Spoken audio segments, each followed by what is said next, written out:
Ils n'y croyaient plus. La voilà enfin dans leur filet. La poutine, des alevins de sardines, une institution sur la Côte d'Azur. Après un mois de traque infructueuse, Antoine Saïssi et ses hommes sont ravis. C'est bon, tout le monde est content. Voilà, parce que chacun disait, il n'y en a plus, c'est fini, c'est là, c'est là-bas. C'est le printemps, c'est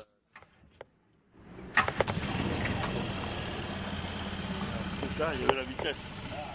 Le soleil est à peine levé. Antoine embarque au port du Creux de Cagnes.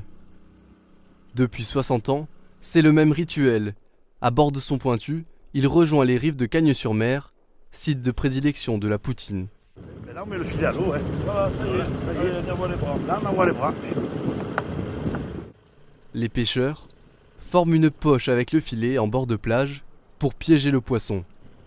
Une technique rare qui rend cette pêche unique.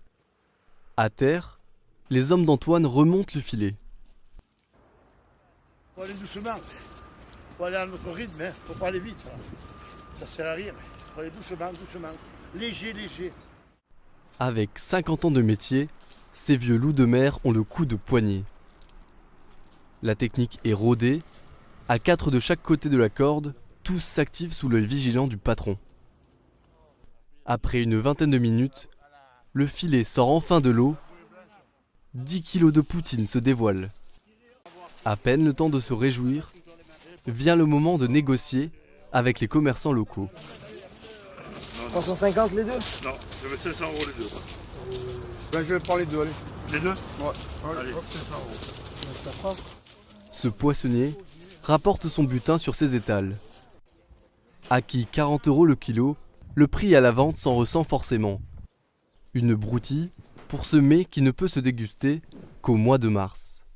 Ça se joue à la location, vous avez bien vu à la plage, donc j'avais donné un certain prix, ils n'ont pas voulu, donc je l'ai payé au prix fort, mais comme c'est la première fois, c'est normal. C'est surtout pour faire plaisir aux clients.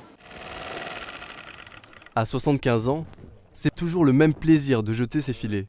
C'est presque culturel, ça fait partie de nous, quoi. Vous voyez, surtout, nous on le voit bien, quand on commence la saison, le premier jour, on se dit, on se téléphone tous, on va faire l'ouverture, quoi. Tant qu'il en aura l'énergie, Antoine Saïssi continuera de voguer sur les rivages de la Côte d'Azur, à bord de son pointu.